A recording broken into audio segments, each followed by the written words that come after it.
Hello, everyone, and welcome to my live show, my intuitive energy show. Hope you're all doing well.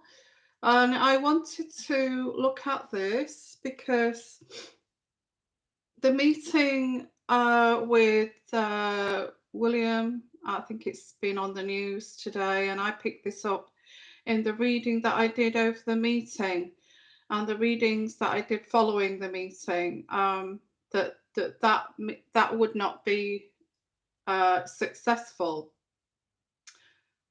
Well, it turns out that there's been a correspondence that actually it's not been successful, and I wanted to have a look at this.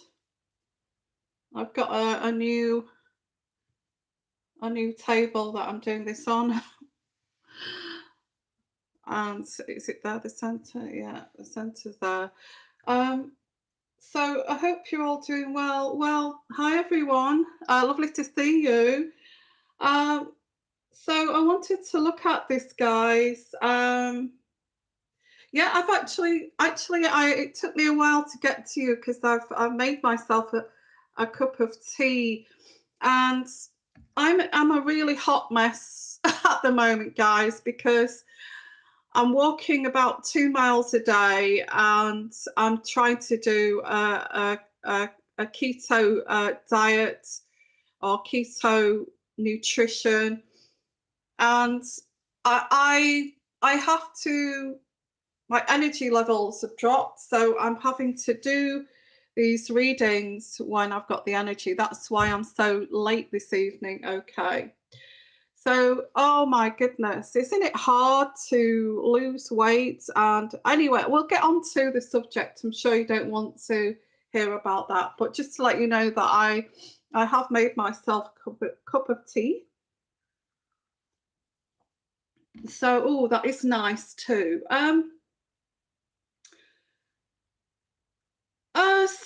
Where do I start with this? I will do a separate reading. I feel I'll do a follow-up on this about Megan always grabbing, whenever Kate does something, like Louis' birthday today, when she showed some lovely photographs, and I did put some a video up of that photograph of Louis' birthday. Megan turns up with well, she brings Harry out of hiding, doesn't she? And she's showing her heavily pregnant tummy.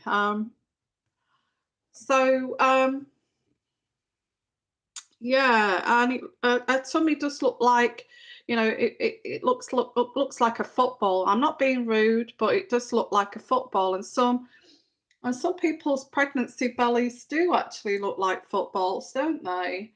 And I guess Megan's one of those people that carries like that. So, okay, so what I want to do, guys, is hi everyone. How are you? So yeah, I'm just grabbing when I've got the energy, because I'm doing this really strict regime. I'm never going to get like this again. It's just because of the lockdown and not being as active as what I normally am. So I'm disgusted with it, really, and I am trying really hard to actually get fit again. So okay, so well, let's have a look at this. So oh goodness, where do I start with this? It's going right back to when Megan was, I'm not rehashing either, and I'm not rehashing readings at all. All my readings interlink with each other in a way. It's going back to when Megan was actually doing royal duties in the royal family, and Meghan and Harry was within the royal family before they actually left. Well, I feel that she was trying to every time that Kate did something where the public absolutely loved her and she was getting attention, Megan would upstage that and do something, even copying her clothing, copying what she does, to actually, because she's got attention, because these weird kind of people like this who cannot feel happy in their own skins actually have this kind of deluded idea that if they could just be that person, then I will be so much happier and fulfilled. So what they do is they start to copy, and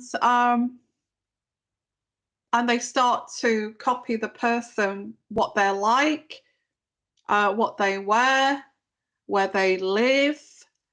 And it is quite stalkerish, really. It's a bit concerning when it's an obsession. It's like an obsession. It's like Megan would have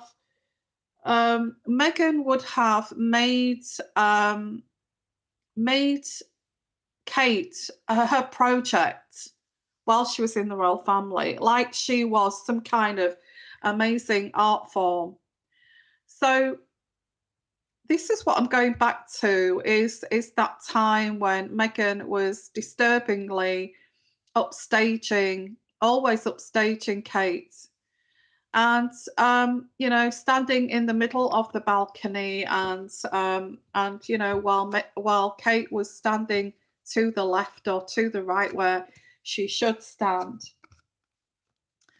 So I guess, you know, I felt this energy that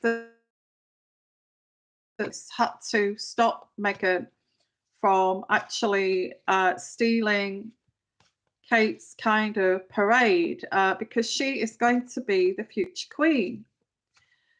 But I feel she's just made her obsession, and I feel she's still doing this. Okay, it's like it's whatever Kate does, Meghan can do 50 times better. And I feel that Kate just gets along with her life, trying to be the best she can to the wife and mother to William and our children, and she just tries to be the best that she can be. But I do get these energies going way back, that she took it upon herself. Here I get this card here, which is the 9 of Pentacles. And I guess we all thought it was quite cute at first that she was, you know, copying and emulating Kate. You know, we probably thought, oh, that's really sweet. I think some of us did feel that, and even Kate felt this, that she was copying her. And so I get the 9 of Pentacles, and this is an upstanding lady. Now, this could be Kate, actually. Could be Kate. And I'm trying to get this as straight as I can get this.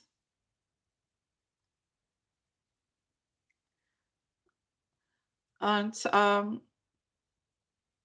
there's one thing with this this wood, this grain, so I can match it, get the center by matching it to the grain. So I feel this person here is Kate. And this started way back, okay, when Meghan came into the royal family, and I feel that this has now become some kind of obsession. And why I say that, because of recently, you know, recently, well, today it's been Louis' birthday, and it's such cute photographs because it's his birthday. And what does Meghan do on the same day? Um, I mean, who does that? So even with the miles they have between them, that Kate has nothing to do with Meghan, and Kate keeps her distance from Meghan, um, and lives miles and miles away from Meghan. Meghan still has this obsession that she's got to overshadow Kate, and and I feel the royal family thought that by at the time they told her to step back. Do you remember on the balcony? You don't stand there, and they actually put Meghan in her place and told her to stand at the back where you belong, kind of thing. And I don't feel that Meghan can accept that, having these narcissistic traits, because a narcissist, what narcissists do is mirror people, and they're like chameleons. And I don't really understand this mental issue, but they there must be some sort of obsession too, which is that they have to be the best, but also there's like this fixated kind of stalkerish kind of obsession that never seems to go away. And I'm not calling anybody here a stalker or anything like that, but Meghan's behaviour today didn't exhibit a very kind of stable person, and really it didn't. That's the way I saw it. You know, it was Louis' birthday. Let him have his birthday.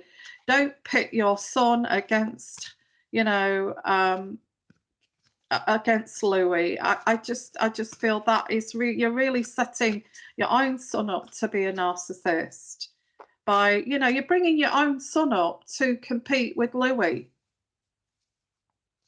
Absolutely bonkers. I mean, if she really wanted to be, you know, respected like a royal member of the royal family, or maybe a non-royal, why doesn't she behave more like let's see, Kate, the Wessex girl, Sophie Wessex? Why doesn't she behave more like her, or maybe Princess Anne's you know son-in-law, Princess Anne's son-in-law? He keeps his distance. He stands in the background.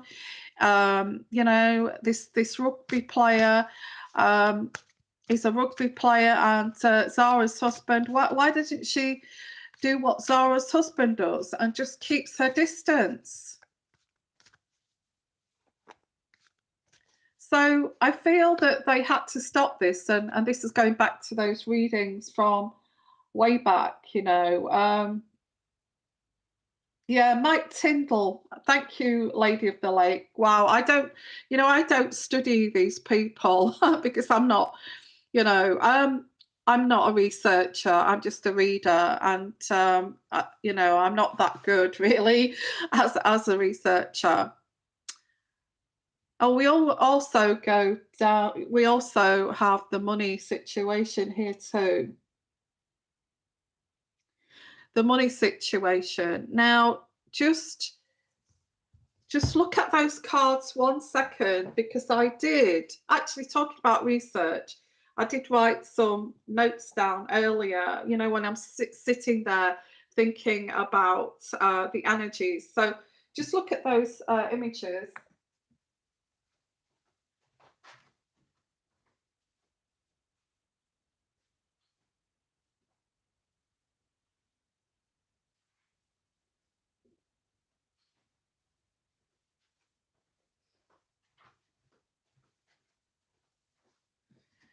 I feel this is someone who's not got sense of self, because you know, when somebody is an empty shell and all of their life they go through life, you know, copying people, or trying to get attention from mummy and daddy. And you know, if you've got a mother or a father that's narcissistic and they kind of triangulate you with other members of the family, then you grow up to actually feel that it's normal to try to, you know, compete with, you know, your sibling, or to compete with the people around you that you're being triangulated with. So this can be seen as normal by dysfunctional families. And the only thing is this can turn into some kind of psychosis where a person can be triangulated against the other sibling or another person, that they don't feel adequate enough and they don't feel as if they're good enough, so that there becomes this psychosis. And the psychosis then goes into adult years, and then it spreads out to strangers. You know, it spreads out to strangers, and then these narcissists, with this psychosis, actually get obsessed and want to have this one-upmanship and outdo everybody else, and has to be better than everybody else around them. This is like a childhood upbringing. Okay.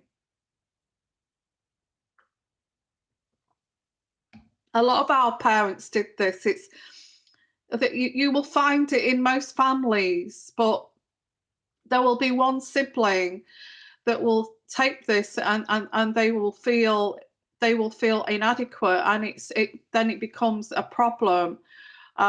But because they always feel that they're better than it's the you know, it's the adult's problem, it's the parents' problem, you know, setting their children up here to really hate each other.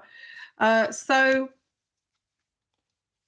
and you'll get one of the siblings that take this, and it becomes an illness, okay, where they not only, you know, one-upmanship their family members, but then start to one-upmanship everyone, okay, everyone around them. They will see as some kind of threat, or you know. So it's a deep-rooted psychosis, and I feel this is what Megan has got here, because she has took it upon herself to make Kate some kind of project, you know, a lifelong project of what's she wearing, what shoes is she wearing. I'm not going to wear stockings, you know, and making out and actually projecting onto her what's happened to her. Now I do have here the Three of Wands, and the Three of Wands is looking at, I feel this is Harry. It even looks like Harry. I see that Harry's oblivious to this, like most men. Most men are oblivious. They don't understand this jealousy and this envy of other females. They just see it as like, oh, it's a woman thing. But it's not a woman thing. You know, not all of us are jealous. And I'm not a jealous person. I may get a bit protective if I fall in love and that kind of thing. But I'm not extremely jealous, because I feel that I've got an authentic, strong sense of self. I feel this is Harry oblivious to this about Meghan, but it is a serious thing. because he will find all of his life that she is going to compete with every, even maybe her own daughter. He may even see these traits where yeah, I know I'm not a jealous person. I think if you have looked at your shadow side and looked within, your family dynamics and looked into it with a fine tooth comb, it kind of helps to strengthen your self, your sense of self and who you are, where you come from. Um, because even if this went on in your family, it doesn't mean that your parents didn't love you. They just didn't know how to be parents, you know? So, looking at this, Harry is oblivious to Meghan and this competing thing that she does. She does it with everyone. She wants to be the best. She wants to be the best. She wants to be, if there's another female around, she sees that female as her arch rival. And she has to be better than that person because of this psychosis. And she really should get this sorted out, really. So I get here, Harry's not got a clue. I mean, he's not very intelligent when it comes to, the female kind of psychology. I get the Nine of Wands. The Nine of Wands is he hasn't got a clue. He's defending his position within the royal family. Well, we deserve this money. I have a birthright and all this kind of thing, but the rest of it is absolutely hasn't got a clue. And, even though he tries to resolve this with his family, he doesn't have a clue why his family don't want Meghan in anywhere near Kate. He hasn't got a clue why this is happening, and he's blaming his family. But over time and over the years, this problem of Meghan's will not ever go away. It's never going to go away. And even if they live miles away and they've gone from they're earning their own money, they're being successful, but they become billionaires, and Harry's done everything he can to make Meghan happy. He's going to get bewildered why she's still obsessed with Kate. Why she does these things like bringing Archie out and the children out on the Cambridge's children's birthdays. He's going to think, well, I've given everything to Meghan. I've worked my butt off. I've and I have made to feel as if I'm not good enough for her unless I do this. But now we've resolved that issue. Why is she still obsessed with Kate?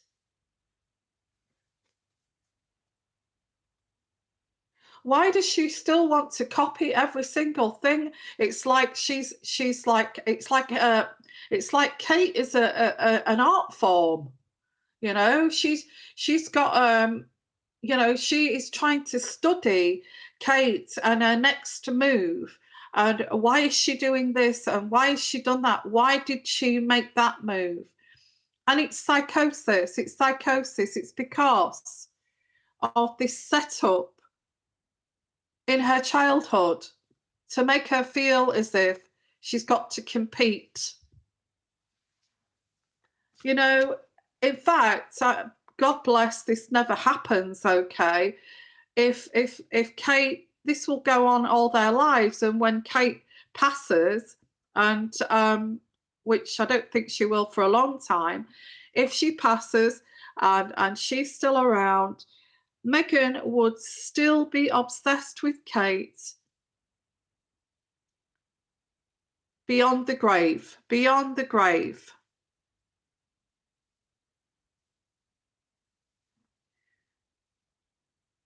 Now, this is, I put the title here, Have the Firm Stopped Meghan? Absolutely not, okay. Absolutely not, especially with this. The firm, the royal family have got a big problem here for many years. So let's have a look. They're not going to. They think that because she's left the royal family, she's out of the way. She's away from Kate, and all this kind of thing, and she can't hurt Kate anymore. She can't upstage Kate and make out she's the queen and Kate is her servant. She can't do that anymore. So, but she seems to be doing this at a far, okay, at a far. Now I get the Ace of Cups. And the Ace of Cups is, I feel that Harry does love Meghan.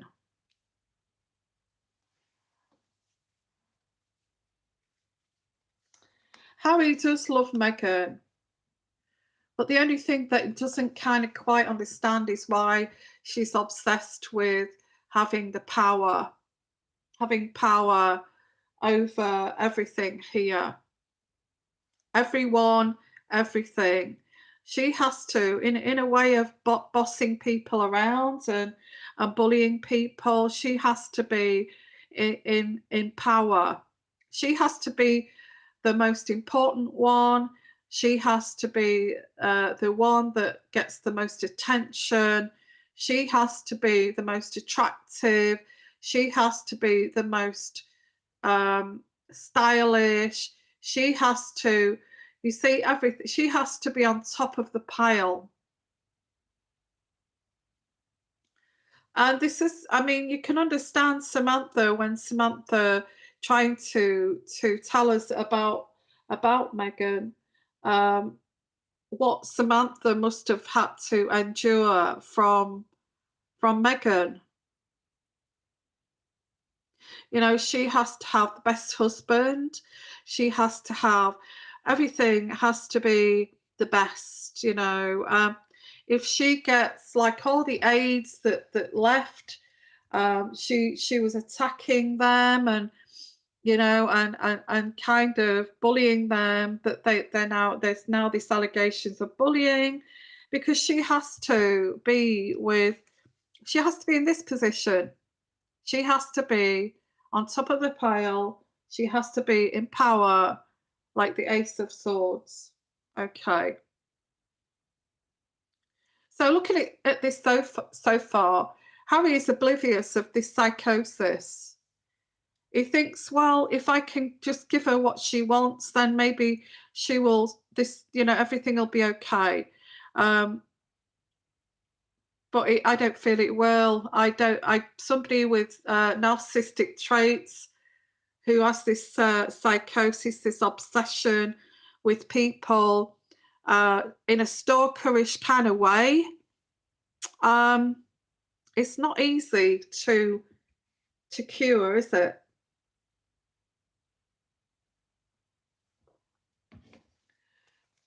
So let's look at this. So not only, well, Kate, she's totally obsessed with Kate. Every move that Kate makes, Meghan has to upstage it. In fact, I feel that Meghan would like to try and destroy Kate in some way, her reputation, because she feels so, like I say, it's like a psychosis. It's beyond jealousy. This is an obsession.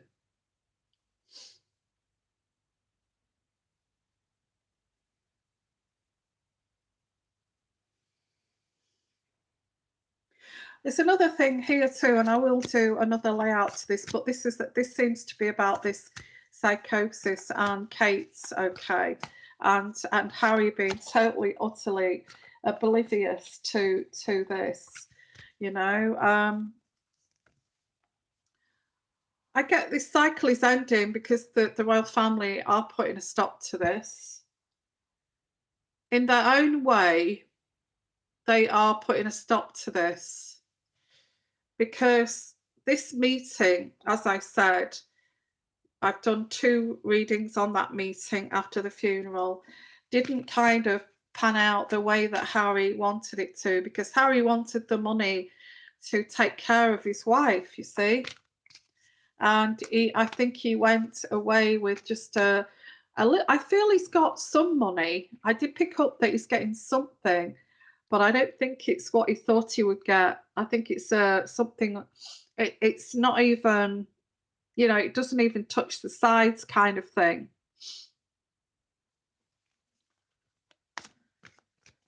So it's something like $1 million a year or something like that until he gets on his feet. Nothing massive.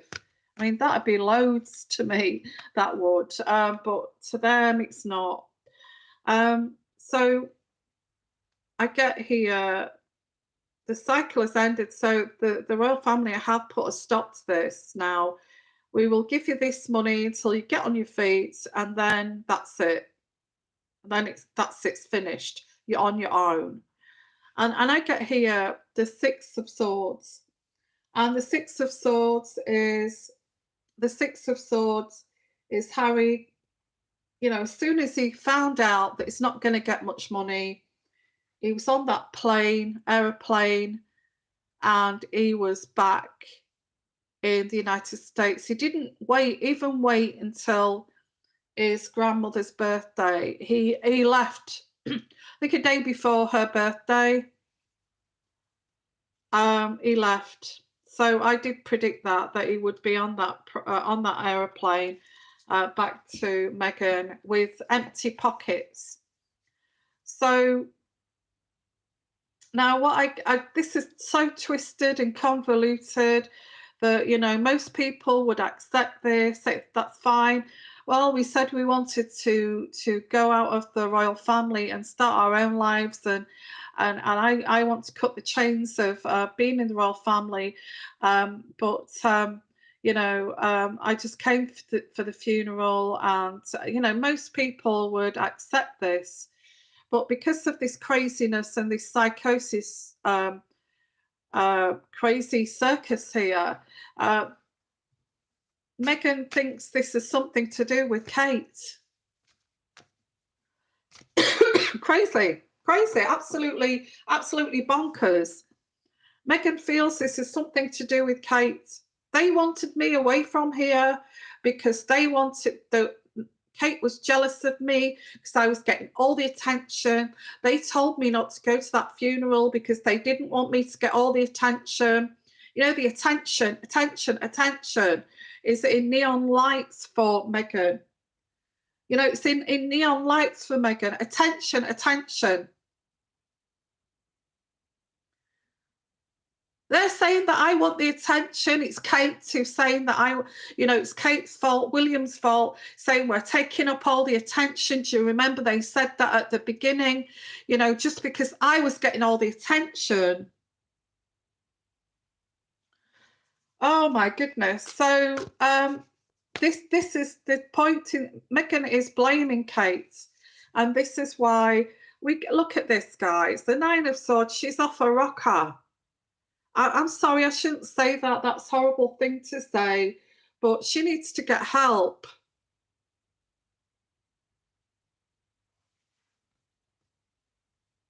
He's gone back to the United States with just £1 million a year just to help them out till they get on the feet. And Meghan sees this as like, you know, attention. It's going round and round her head in like a vicious kind of circle. So and she's fixated on the communicating between William. You see, this was something that she was obsessed with, was the Zoom chats between William, Charles, William, Charles, William, Charles, William, Harry, William, Harry, William, Harry, and these Zoom chats. She was obsessed with that too. And so she's now trying to talk to William, or getting in contact here with the Princess of Swords is communication, whether Zoom chat, whether whatever kind of chat, okay, whatever kind of chat, email. You know, how can we survive on that? We've got 2 children, and hence why she did this dirty little trick today by dragging Archie out and posting a photograph on Louis' birthday because she's obsessed. They told me not to go because of attention. It's all because of Kate. All this, we're not getting any money because of the attention. You know, our money's been stopped because of the attention. Because of Kate, because of William. And I've got here Prince Charles, King of Wands. This was Prince Charles's decision. A big no. Go back to America. A big no. I'll help you out, but you're not getting any more. So what I'll do, I'll use that card for the next layout, okay. And I get the King of Wands, which is Prince Charles.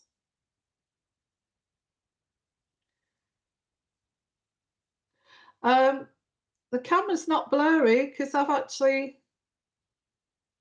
camera's not blurry.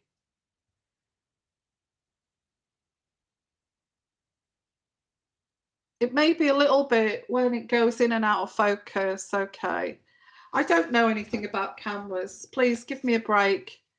So let's have a look here. So Prince Charles made this decision, and the thing is that Meghan came into the royal family with these delusions of it making her famous.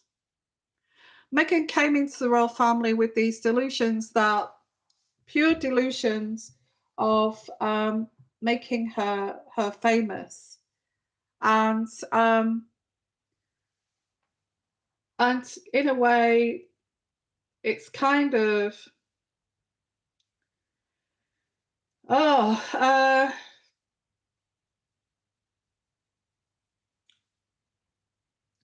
what they want, what Meghan wants is, Meghan is totally deluded. She thought that coming into the royal family, that they could leave the royal family, but they could still use the royal name. As we know, we've done lots of readings on this. They could still use the royal name. They could merch off the royal name. They could start all these businesses up. They could do interviews and shows on the royal family. They could actually. This is Meghan's mentality, is showmanship and being famous. So she felt that they could still stop doing duties, leave the royal family, and still claim the money from the royal family and use the name to merch off.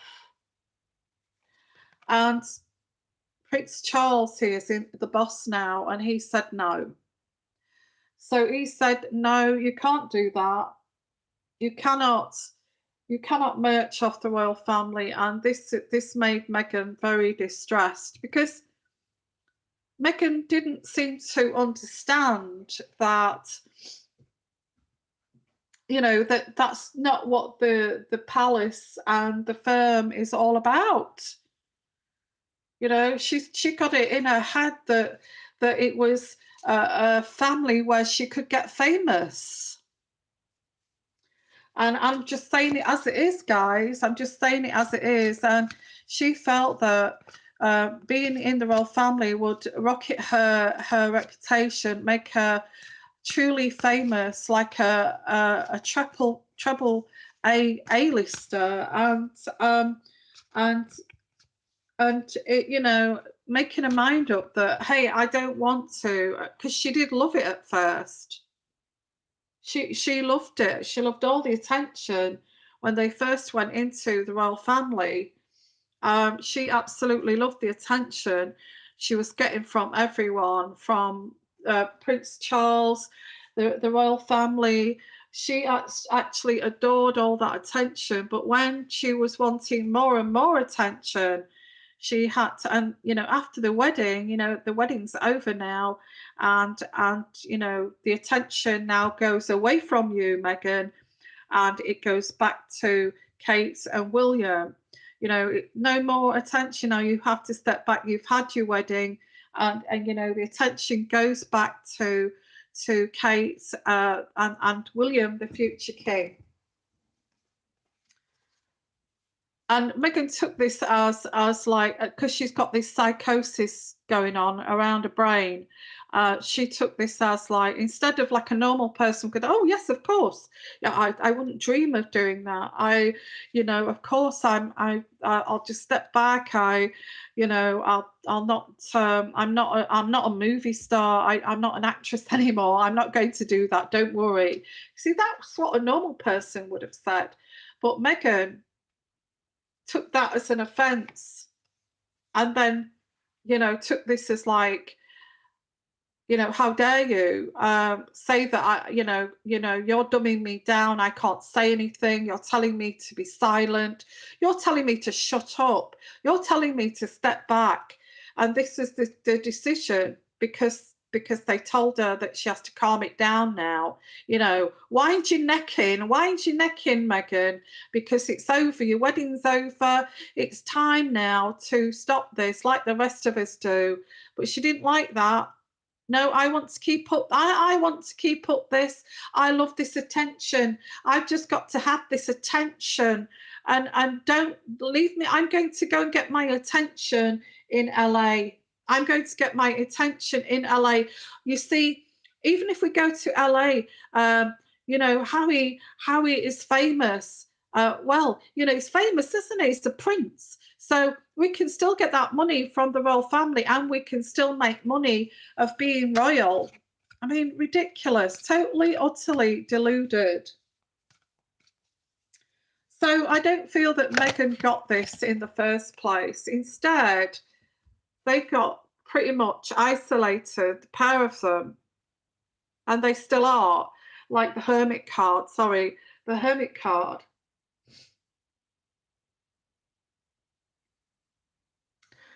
And they didn't get the attention. In fact, the whole world kind of, they've made enemies. You know, the royal family hates Meghan because they've taken Harry away. Hate's a strong word, I know. The UK hate Meghan. Most of the UK don't like her because they feel that she's a gold digger and a money grabber, and she's taken our prince away from the UK and all of this kind of thing. And she didn't even think of that. She didn't even think of that. All it was about her and her attention. You know, being royal for Meghan was to be in the spotlight, you know, to be that Hollywood starlet, and that's how she treated it. And because it didn't work out, hang on a minute, I'm not stepping back. I've worked so hard to actually become this Hollywood starlet, and you're telling me to take a lesser role? Are you kidding me? So get here, the Four of Pentacles, which is stashing the cash away. I feel that Meghan saw this as some Hollywood starlet kind of role, being in the royal family. And because it didn't work out, she told to step down. She saw that stepping down as taking like a co-acting role instead of a starring role. Do you understand? Yeah, that's what I get here. Um, the royal family tried everything to get around this. The elephant in the room is this Hollywood actress wanting to have the starring role, and Kate's actually being the co actor. You know, her kind of sidekick. But they couldn't, you see, so they had to tell her directly, you're going to have to step back now. You've had your time in the limelight. It's time to stop this excitement. But Meghan didn't, did she? At all. So they did try to get around this. But now we have this money situation. And I get that Prince Charles has said she's not welcome back. That's what I get here. And I feel that Charles is sick of it. He's sick of her and her attention grabbing ways, her gold digger ways, her merching off the royal family. I feel that Charles has said his piece here with the Two of Wands and said, no, we're sick of it, okay? And, you know, this is not what royals are about.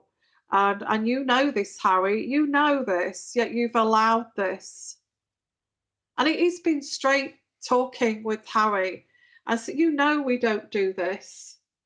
You know, this is against our, you know, our kind of rules, and yet you still do this. So he said his piece, and I don't blame him, because this is the way it is with anybody in the royal family. You know, you have your big wedding day and it's lovely for the bride to get all that attention, but then after that, that's it. Okay, that's it. It's done. So after this kind of, you've had your time, it's over, go and get on with your life in America, go and look after kids. I'll give you $1 million a year until you get on your feet, but that's it. So I feel that Harry's not got what he wanted, and I feel Charles has left this by leaving this up to Harry to work this out himself, to live this lifestyle that he's chosen to live, to go against the firm and the firm's rules of merching off the royal family, to let him go. That is the rules. This is how we work. And if you go against that, we will take you to court. Basically, bottom line. So get here the Ace of Wands. So we have this journey of cake and eat it journey. I will call it cake and eat it journey. Harry wanted his cake and eat it. And Meghan wanted to be the star of the show, but it didn't work out that way, did it?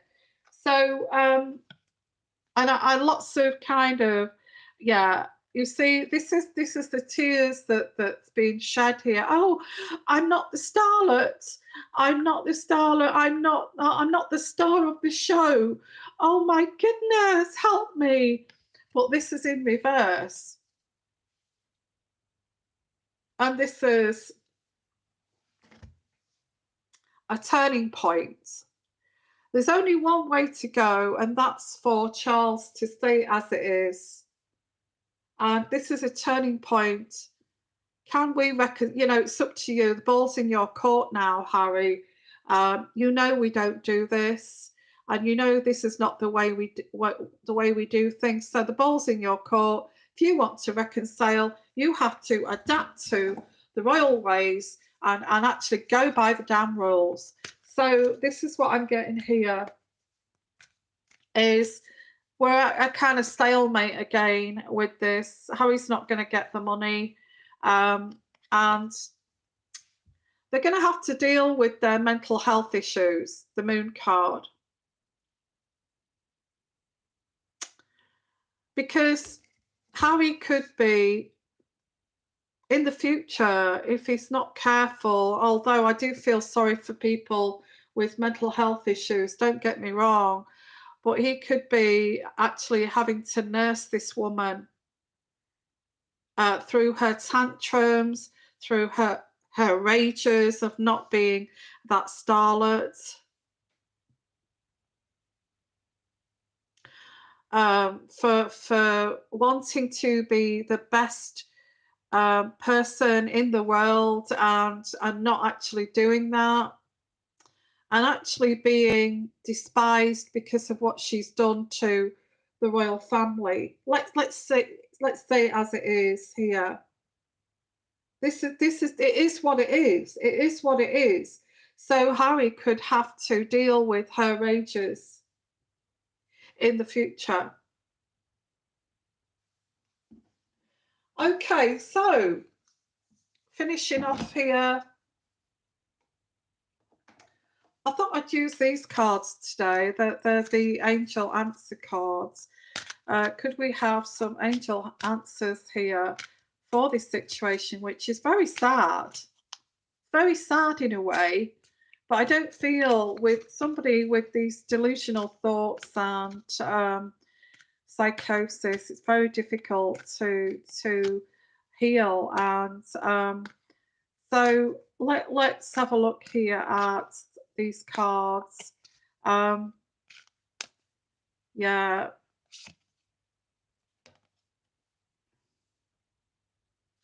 I get remain positive. I feel this is Harry's mantra.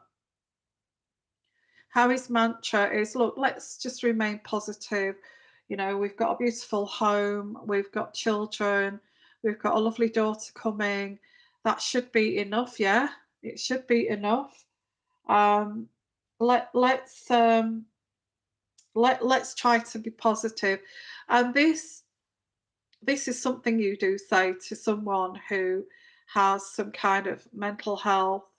You know, with this card here, this angel card, you see the angel here is offering, you know, beautiful light and a posy of flowers here, offering flowers like healing, like healing. Okay, so it's remain positive, and they are going to be remain positive, and it says we will be successful. We will be successful. Let's remain positive. I feel they will be successful. With all this craziness going on, I feel that they will actually get to their goal here. And I have done a reading on that before. You know, I feel that they will keep going until they actually do make it financially. It's whether Meghan will be happy with actually not being in the limelight, because I don't know how this would pan out really. I think whether Meghan realizes that, you know, what the royal family are all about and just kind of drops it, but I don't think she will. I feel she'll compete with Kate for many years to come. And I will leave it there, guys. So it does have the success card for the Sussexes. But they've got they've had to have this massive bumpy road at the beginning, and I do get Meghan is pregnant, heavily pregnant. I keep getting this card. So I guess that they're trying to keep this positive because of the pregnancy. Okay, and so yeah, I get that now. I get it. Harry and Charles saying, you know, remain positive. You will be successful. You've got a baby coming, which is a lovely thing. Okay, so let's try to remain positive and look forward to this baby coming. And I think, yeah, that's how it should be. You know, it should be that way. So thank you, all of you, for coming. I hope you've enjoyed that. I'm going to do a follow-up to this about Megan, you know, bringing Archie out. So I'm going to do that reading next. Okay. Thank you. And it's kind of gone on for a while, but I hope you've enjoyed the reading. And thank you, guys. Just to remind you to put your thumbs up before you go. Please like, please share. Please put your comments in the comments section. If you want to buy me a pot of English tea, that would be great. Go and have a look in the descriptions where you can come and join us on Patreon, and also look at my Amazon recommendation page. So thank you, all of you, and bye for now.